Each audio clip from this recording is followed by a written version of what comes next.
Josh Higgins online. So we'll just start in the room first. So this was 101. Yeah. Lamar, congratulations. Obviously 100 caps last week, but at home this week. What the result you're after, but must be nice, I guess, to just come out and see the fans that have supported you in your journey, and obviously had a really good moments tonight. Can you just tell us what it's like, just playing the sport you love in the city you love? Yeah, absolutely. Like Brisbane's been home since the day I first stepped here, 2018. So, like I said earlier, like just being back in front of the fans, being back on the team, like it means the world to me. Like you said, it wasn't the results we wanted, but I think we showed we got a lot of fight, a lot of grit today. Like we came out in that fourth quarter and them guys we was throwing punches back at them, so it's definitely good signs going forward. But like getting back in front of the Bullets fans was amazing. Stu, there was the grit there. It was just the start that plagued you there.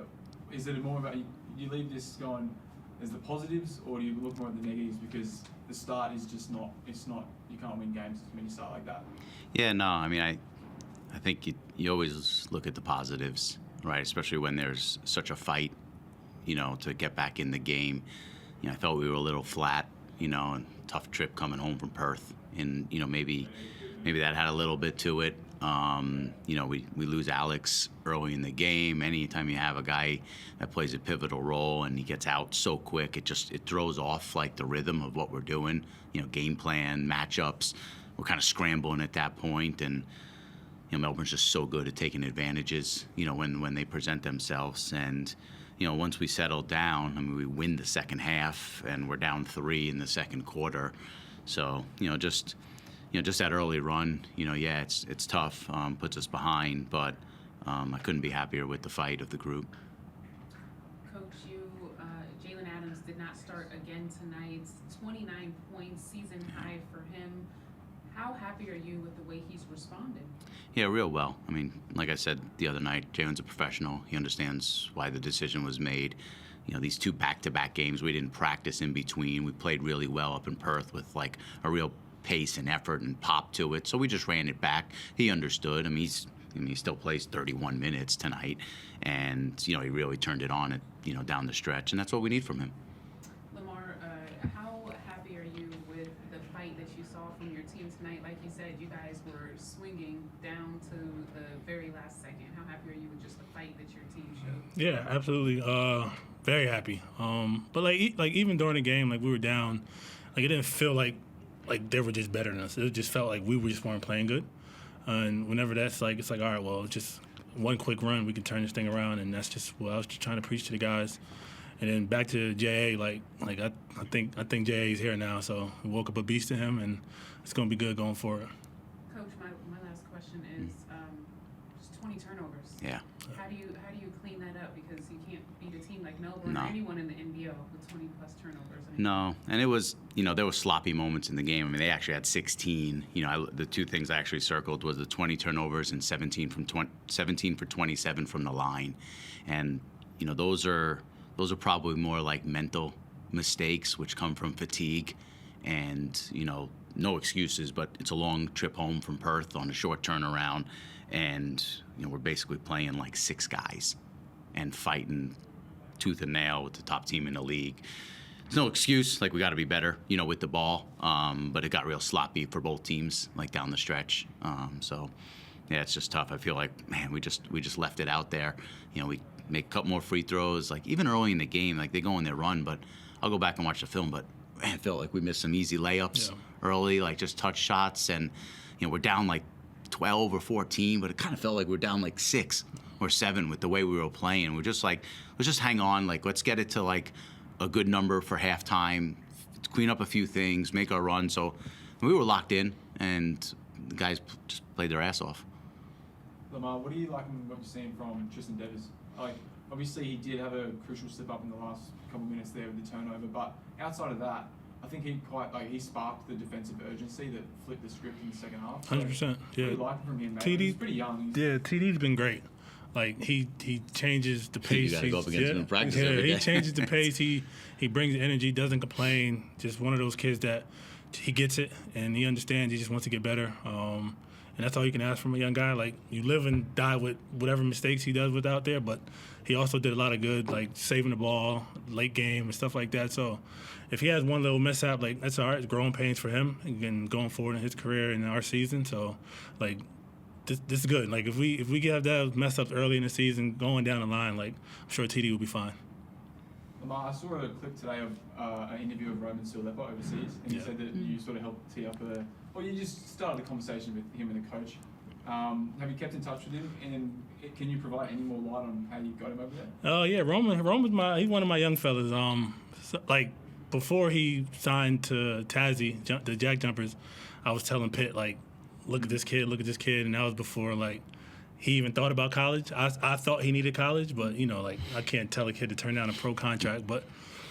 And then when all that happened and Tassie didn't work out, like, I called him again. I'm like, listen, y'all need to go do something with this kid and go after him. And then Coach Cable and they just started watching film on him and stuff like that. And they're like, okay, yeah, he's a problem. So I'm glad he trusted me with that, being able to introduce him to those guys. And I'm glad Pitt made that move on him. Lamar, it's great because I was a fan maybe in 2016, I think, when you were here at the start getting buckets. And this year, I think your son was carving up at Ippy Grammar, and they won the premiership. What's it like, sort of, like, you're still, it seems like, in your prime, playing tonight, but then also behind the scenes, your son's at Ippy Grammar playing hoops, and you're helping Roman, you know, kick his goals overseas. Like, can you just describe what it's like being the dad, being the player, and just being a mate, and also trying to balance it all? And what's it like? Is it come true? I mean, it's been easy, honestly. Like, my son's Aiden, like, he's like, when he came here 2 years ago, and he pretty much was the main reason why I was like, all right, well, I got to get back in shape and get back in the league. Because it's like, you can't preach to him and then not be doing it on my end. And he knew I could still do it. So it's like, all right, well, I'd rather just go show you and kind of just show you, like, hard work and how you can get rewarded by stuff like that. But, like, it's been great. Like, same thing with Roman. And then, like, both of them just in my ear, always asking questions, stuff like that. And there's a couple other young guys around Brisbane, and that's what I've been, like, fortunate to, like, even though I wasn't with the team, I was still a part of, like, the community. So I see, like, all the young guys, and when I'm in the gym with them, I'm working out with them, stuff like that. So it's good. Like, that's why I love Brisbane. Like, I'm a part of the community, and like, I'm happy to call it home. Do you ever have battles with your son, like, on the court? Like, do you ever get some reps in with him? And he tries, but not there yet. Yeah. The good thing about it is that we're not too far apart in age. Like, even though, like, I'm his dad, I'm still only 16, 17 years older than him. So I tell him, like, I'll probably retire before you beat me, but it's just how it is. I just want to ask Yes. the question that's on everyone's mind out there.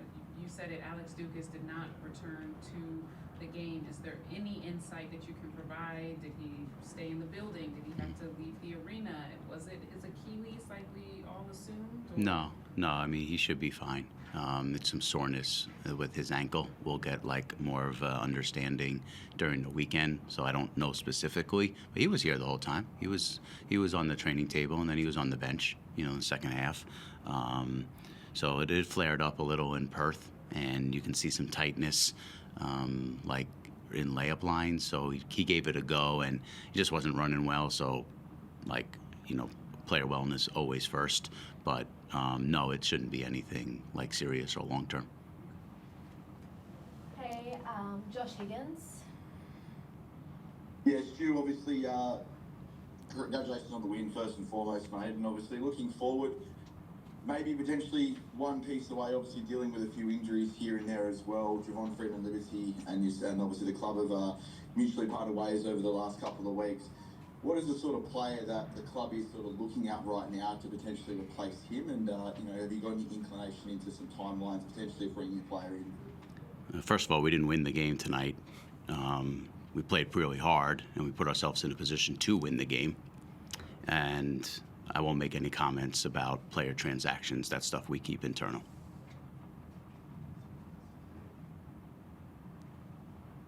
Is there anything else from you, Josh? No, it's it for me. Actually, can I jump in quickly then? Chris Pike. Yeah, I mean, Stu, I want to congratulate you first of all. But can you talk about Jalen's mindset in the second half? I mean, he hadn't hit a three-pointer all season, comes out, hits a three to start the third quarter, and then he takes over that game in the fourth quarter like very few players can. I mean, he almost willed you to a victory. And can you just talk about how you feel like he was able to do that and how you can get that from him more often? Yeah, no, I think sometimes forget this is a former MVP of this league. Like, he knows what big moments are and when players need to step up. Had a really good chat with Jalen before the game, just kind of on where his mindset was and what we needed from him tonight. And, like, he's a rhythm player, and he just really hasn't found that yet. And I think it's just, there's no excuses, but we've had just so many different lineup changes and guys in and out and guys playing different roles. And, like, while he's a baller, he's not just like this uber alpha that just wants to always do it himself. Like, I think his natural inclination is to, like, make plays for others and, like, then seize the moment when he needs to. So I thought this was like that first. Like, we saw flashes of it at home against Tassie, where he really just had a command of the game. Even the first game against New Zealand, it wasn't scoring, but he was spraying the ball all over the place. We finished that game really strong. So, like anybody, confidence is important, and, hopefully he takes that from tonight, that, like, hey, man, you're here this is what we need from you. I mean, we get really good games from Casey and Ty and Jalen and put ourselves in a position to win, and, really just felt like we were hanging on by a thread there, and, just couldn't be happier that we were able to make that run and muster it up. We could have easily packed that in midway through the third, early in the fourth, and, just kind of not quit, but, like, just let the fatigue and the excuse kind of take over. And that just shows the resiliency of the group. And, happy for Jalen, because, like, it's been a tough, couple of weeks for him, just kind of finding his footing and everything we're doing. But he responded big time tonight. And just lastly, you'd have to be delighted with what you've got for the most part out of these two games in the last 3 days. I mean, it had the potential to be a really tough week just with the trips across the country in between. But you played so well on Wednesday, and then, I mean, like you said, you take out the missed free throws and the turnovers tonight, and given the way you finished the game, you could have won tonight. I mean, you take a lot out of these two games. I do. And, a lot of it is, like, a credit to the players and the staff and, like, what we're doing here every day. And, for people to continue to question that on the outside that aren't here, and, like, I know there's a narrative out there. Like, quite frankly, it's bullshit. Like, our guys come to work every day with, like, the right attitude, the right effort. There's a total buy-in in what we're doing. And, like, for some certain people to question our culture, like, you don't even know what culture is unless you're with us every day. Culture's not a thing you see. Culture's a thing you feel. And, like, I know what these guys are about. And, like, you don't give that kind of effort if you're not all in. Okay? If there's problems, we lose by 30 tonight. Like, other teams in this league are losing by that night in and night out. And we've probably had 2 bad quarters of basketball this season. So I challenge anyone on that. And, like, I believe in what we're doing. I know our guys do. Thanks, Drew. That's it, guys. Thank You're you. good. Appreciate you. Thank you, everyone.